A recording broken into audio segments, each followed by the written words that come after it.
Bonjour à tous, donc dans cette vidéo je vais vous présenter comment calculer l'intégrale entre 0 et l'infini de sinus x sur x en utilisant l'analyse complexe. Donc l'analyse complexe, c'est une extension de l'analyse réelle au nombre imaginaire. Et on va voir que c'est très pratique d'utiliser cette extension parce que ça va nous permettre de calculer finalement des objets qui sont parfaitement réels. Vous êtes d'accord qu'ici on a une intégrale qu'on connaît en analyse réelle. Simplement, elle est assez dure à calculer, on doit utiliser des astuces assez élaborées pour réussir à calculer cette intégrale sans utiliser l'analyse complexe. Mais en utilisant l'analyse complexe, en étendant notre définition des nombres au nombre imaginaire, on peut calculer ce type d'intégrale beaucoup plus facilement. Et c'est encore une fois un domaine des mathématiques où on remarque qu'en généralisant les concepts, on trouve une théorie qui est très pratique pour calculer finalement des choses assez simples. Donc pour calculer cette intégrale, on va utiliser finalement l'intégrale entre 0 et l'infini de l'exponentielle ix sur x. Pourquoi ? Parce qu'en fait le sinus de x peut être exprimé en exponentielle imaginaire. Donc vous savez certainement que sinus x peut être écrit comme exponentielle ix moins exponentielle moins ix, sur 2i.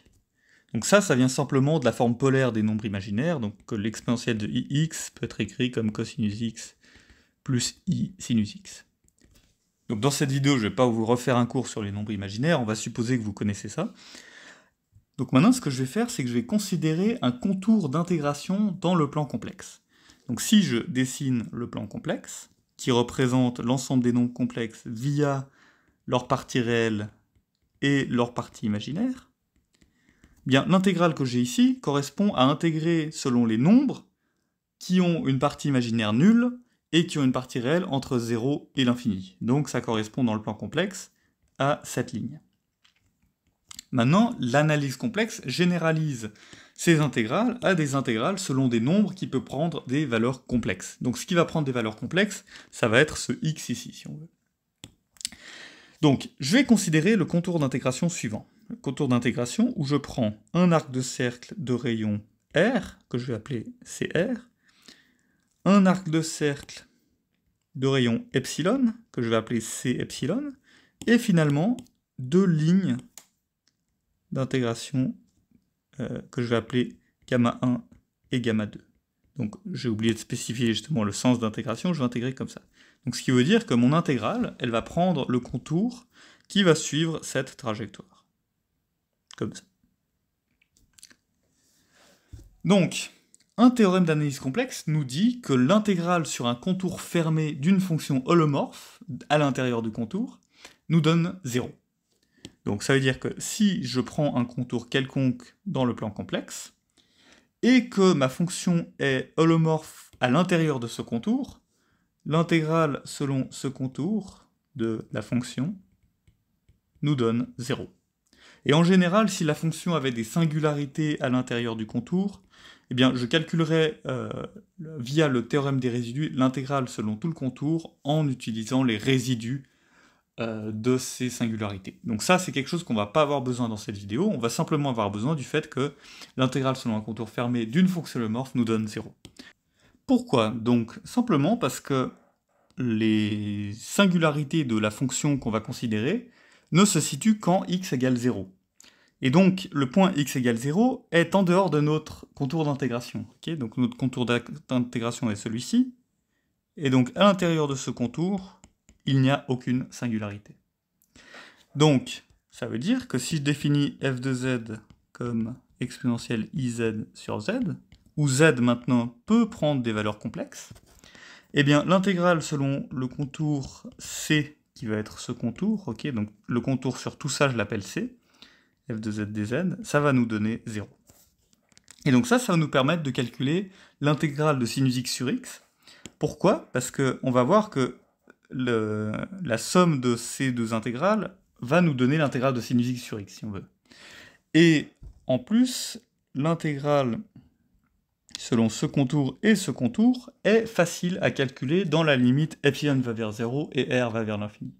Donc en utilisant ça, on va pouvoir relier ces deux intégrales et donc calculer l'intégrale de sinus x sur x. Donc voyons comment le faire explicitement. Donc l'intégrale selon gamma 1 de f de z dz Puisque c'est une intégrale selon un contour réel, ok, la partie imaginaire sur l'axe des z, des réels de z vaut 0. Donc cette intégrale, c'est simplement l'intégrale entre moins r et moins epsilon de exponentielle ix sur x dx. De la même façon, l'intégrale selon gamma 2 de f de z dz, c'est l'intégrale entre epsilon et r, exponentielle ix sur x dx. Maintenant, ce que je peux faire, c'est essayer de relier ces deux intégrales. Pourquoi? Parce que je peux faire un changement de variable pour ramener ces moins epsilon et moins r à des epsilon et des r. Donc ce que je vais faire, c'est que je vais définir x comme moins y. Donc en faisant ça, l'élément dx devient moins dy. Et donc je dois changer les bornes d'intégration. Donc ça va être une intégrale entre r et epsilon. Je dois changer les signes des bornes d'intégration via ce changement de variable. De exponentielle moins iy sur moins y, le tout fois moins dy. D'accord? Donc ça va nous donner, ce que je peux faire, c'est échanger epsilon et r, mais ça va me mettre un signe moins. Je vais avoir ici exponentielle moins iy, ces deux signes vont s'annuler, et je vais avoir sur y dy. Donc, ce qu'on a, c'est que l'intégrale selon gamma 1 de f de z dz plus l'intégrale selon gamma 2 de f de z dz est égale à l'intégrale entre epsilon et r de exponentielle ix moins exponentielle moins ix sur x dx. Ok, vous êtes d'accord? Parce que j'ai simplement fait la somme de cette intégrale et cette intégrale. Et donc ça, si vous voulez, pour le noter de façon plus compacte, cette intégrale, je peux la noter intégrale de gamma 1 plus gamma 2 f de z dz. C'est simplement une notation que je vais utiliser. Donc, le théorème que je vous donnais précédemment, celui-ci, nous permet de justement montrer que l'intégrale de gamma 1 plus gamma 2 de f de z dz plus l'intégrale selon c epsilon f de z dz plus l'intégrale selon cr de z dz égale 0.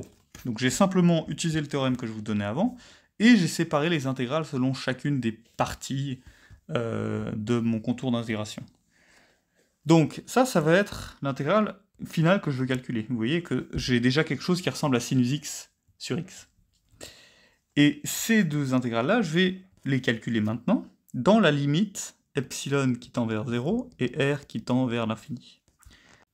Donc commençons par l'intégrale selon le contour c epsilon. Donc rappelez-vous que le contour c epsilon était le suivant. Donc c'était un petit arc de cercle de rayon epsilon, et j'allais dans cette direction. Donc ce contour peut être paramétrisé par z égale à epsilon exponentielle iθ. Vous êtes d'accord que tous les nombres selon cet arc de cercle sont paramétrés par ces nombres, avec θ qui va de pi à 0, okay, parce qu'on va dans cette direction. Donc ça veut dire que une intégrale selon c epsilon d'une fonction quelconque, hein, pour l'instant, peut être écrite comme l'intégrale entre pi et 0 de la fonction évaluée en epsilon exponentielle iθ. Maintenant, on a aussi l'élément d'intégration dz qu'il faut calculer. Donc, dz, on peut le remplacer par la dérivée de notre paramétrisation fois dθ. Donc, dans le sens où on a dz, dθ fois dθ. Donc, ici, la dérivée par rapport à θ de notre paramétrisation, ça nous donne i fois epsilon fois l'exponentielle iθ dθ. Et donc, on a ça. Exponentielle i exponentielle iθ dθ. Voilà. Maintenant, rappelez-vous que notre fonction, c'était exponentielle iθ sur z. Non, qu'est-ce que... exponentielle iz sur z, pardon. Et donc, f de epsilon exponentielle iθ, ça va être exponentielle de i epsilon et lui-même exponentielle iθ sur epsilon exponentielle iθ. D'accord? Donc, au final, l'intégrale selon le contour c epsilon de f nous donne l'intégrale entre pi et 0 de exponentielle i epsilon exponentielle i θ, le tout divisé par epsilon exponentielle i θ, le tout multiplié par exponentielle θ dθ. Donc ça va s'annuler avec ça, et il va nous rester du coup i fois l'intégrale entre pi et 0 de l'exponentielle i epsilon exponentielle i θ dθ. Et maintenant, quand je vais prendre la limite epsilon tend vers 0, ça va tendre vers i fois l'intégrale entre pi et 0 dθ. Vous êtes d'accord? Donc ça, c'est simplement moins i pi. Donc on a calculé que l'intégrale c epsilon de fz dz, dans la limite epsilon tend vers 0, ça tend vers moins i pi. Ça va être vraiment utile parce que finalement, ça va être le résultat à des facteurs numériques près de notre intégrale selon de sinus x sur x. Donc on voit déjà que le pi est en train d'apparaître. Maintenant, l'intégrale selon le contour CR, ça va être exactement le même type d'intégrale. Hein. On a exactement le même arc de cercle, simplement il est plus grand, et il va dans l'autre direction, cette fois-ci, parce qu'il va comme ça. Donc cette fois-ci, je vais intégrer entre 0 et pi, exactement la même chose, mais avec r à la place de epsilon. Vous êtes d'accord? Hein, je n'ai pas besoin de refaire tous les calculs, c'est exactement la même chose. Donc simplement, ici, je vais avoir des r à la place des epsilon. Et donc de la même façon, ces deux termes vont s'annuler, mais la grande différence, c'est que maintenant, je vais prendre r qui tend vers l'infini. D'accord? Et donc, ce qui va se passer, c'est que l'exponentielle de ir exponentielle iθ va tendre vers 0 lorsque θ est entre 0 et pi. Donc si vous voulez, cette fonction, lorsque r tend vers l'infini, elle est discontinue en 0 et pi, parce qu'on va voir qu'en 0 et en pi, cette fonction ne tend pas vers 0, lorsque r tend vers l'infini. Mais lorsqu'on intègre une fonction qui est discontinue sur le bord entre 0 et pi, finalement, ce qui se passe sur le bord ne nous intéresse pas. Donc, ce qui nous intéresse, c'est θ qui est entre 0 et pi. Et dans cette limite, on peut réécrire r exponentielle iθ comme r cosinus θ plus r i sinus θ. Et donc, l'exponentielle de i r exponentielle iθ, c'est rien d'autre que exponentielle i r cos θ plus r i sinus θ. Et donc ça, si je développe, je vais avoir exponentielle i r cos θ. Et maintenant, j'ai deux i qui vont s'annuler, et donc je vais avoir exponentielle moins r sinus θ. Donc vous voyez que si sinus θ est non nul, ça tend vers 0 lorsque r tend vers l'infini. Donc c'est exactement ce que je vous disais avant. Si θ vaut 0 ou pi, sinus θ vaut 0, et donc on n'a pas cette limite. Mais partout ailleurs, tant que θ est entre 0 et pi,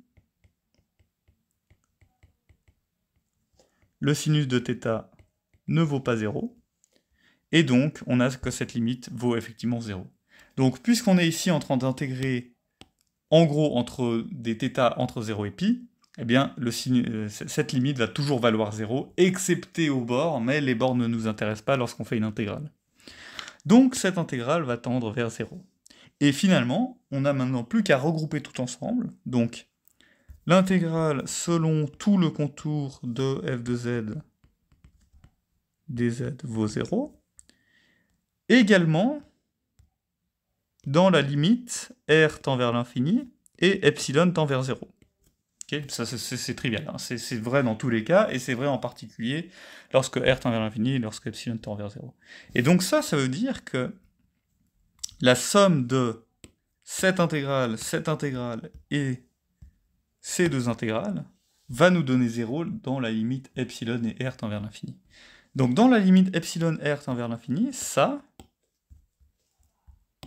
vaut l'intégrale entre 0 et l'infini de l'exponentielle ix moins exponentielle moins x sur x. Plus l'intégrale maintenant selon c epsilon. Lorsque epsilon tend vers 0, ça vaut moins i pi. Donc plus moins i pi. Et finalement, l'intégrale selon le contour extérieur de rayon qui va tendre vers l'infini, elle va tendre vers 0. Donc plus 0 si on veut. Tout ça est égal à 0. Et donc, maintenant, on a trouvé que l'intégrale entre 0 et l'infini, exponentielle ix moins exponentielle moins ix sur x, est égale à ipi. Et donc, ce que je peux faire, c'est diviser par 2i des deux côtés. Et de ce côté-là, je vais avoir exponentielle ix moins exponentielle moins ix sur 2i, le tout sur x. Donc ça, c'est rien d'autre que sinus x. Et de l'autre côté, je vais avoir pi sur 2. Donc on a trouvé que l'intégrale entre 0 et l'infini de sinus x sur x vaut pi sur 2 en utilisant l'analyse complexe. Donc voilà, donc on a vu un exemple d'un calcul qu'on pouvait faire en utilisant l'analyse complexe qui nous permet de calculer des intégrales vraiment réelles. Maintenant, cette intégrale, on pouvait utiliser des petites techniques pour y arriver en utilisant l'analyse réelle. Mais il y a certains cas qui sont plus compliqués, donc les cas comme l'intégrale entre 0 et l'infini, de 1 sur 1 plus x puissance alpha dx. Donc c'est des calculs plus génériques, où là on va calculer pour n'importe quel alpha supérieur à 1, donc égale 2, 3, 4, etc. Donc l'ensemble des entiers naturels, 100, 0 et 1 en gros. Eh bien on peut, pour des cas généraux comme celui-ci, avec calculer une expression qui dépend d'alpha en utilisant l'analyse complexe. Donc je connais pas d'équivalent qui utilise simplement des astuces en analyse réelle, mais le calcul en analyse complexe c'est particulièrement simple et utilise exactement le même type de calcul qu'on a fait dans cette vidéo. Simplement il faut utiliser certainement le théorème des résidus et certains arguments un peu plus compliqués, mais dans l'idée c'est exactement la même chose. Donc si vous voulez, je pourrais faire ça dans une prochaine vidéo. J'espère que cette vidéo vous a plu. Et si vous avez des questions, n'hésitez pas à les poser dans l'espace commentaire.